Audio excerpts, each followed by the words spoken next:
যতই দিন যাচ্ছে ততই দেশ এগিয়ে যাচ্ছে জাতীয় নির্বাচনের দিকে। নির্বাচন নিয়ে জোরে সোরে মাঠে রয়েছে জামায়াত ইসলামী। 1941 সালে দলটির যাত্রা শুরু হলেও স্বাধীন দেশে নানা চড়াই উতরাই পার করতে হয়েছে দলটিকে। দলের দুই নেতা মন্ত্রিত্বের স্বাদ পেলেও রাজনীতিতে নিষিদ্ধ করা হয় জামায়াতকে। 5 আগস্ট শেখ হাসিনা সরকারের পতনের পর 28 আগস্ট জামায়াতের উপর নিষেধাজ্ঞা প্রত্যাহার করে অন্তর্বর্তী সরকার। এরপর থেকেই ত্রয়োদশ জাতীয় নির্বাচনের প্রস্তুতি শুরু করে দলটি। আগের নির্বাচনে জামাত কিছু সংখ্যক আসনে লড়াই করলেও এবার 300 আসনে প্রার্থী দেওয়ার কথা জানান দলটির নেতারা। এরই মধ্যে প্রাথমিক প্রার্থিতা চূড়ান্ত করেছে তারা। আমরা আপাতত দলীয়ভাবে আমাদের দলীয় প্রস্তুতি সারা দেশেই নিচ্ছি, 300 আসনে নিচ্ছি, কিন্তু এটা চূড়ান্ত না, এটা একটা প্রাইমারি সিলেকশন।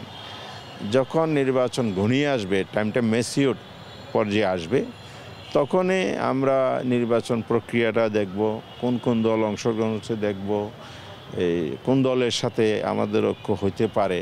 ফ্যাসিজমের সাথে অবশ্যই নয়, দেশপ্রেমিক গণতান্ত্রিক ইসলামী শক্তি, এদের সাথে আমাদের ঐক্য হতে পারে।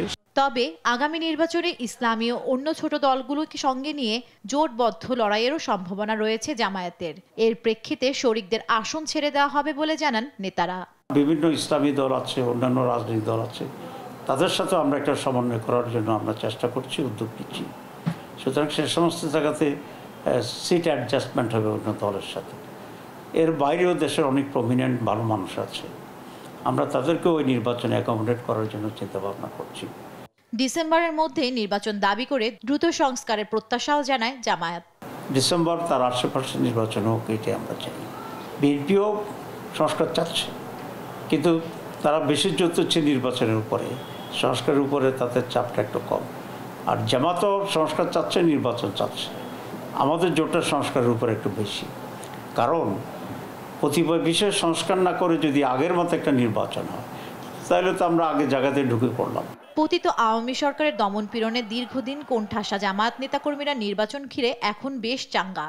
নেতারা জানান, নির্বাচনের প্রাথমিক প্রস্তুতি সম্পূর্ণ হয়েছে, এখন অপেক্ষা নির্বাচনী তফসিল ঘোষণার। জান্নাতুল মোহনা, দেশ টিভি, ঢাকা।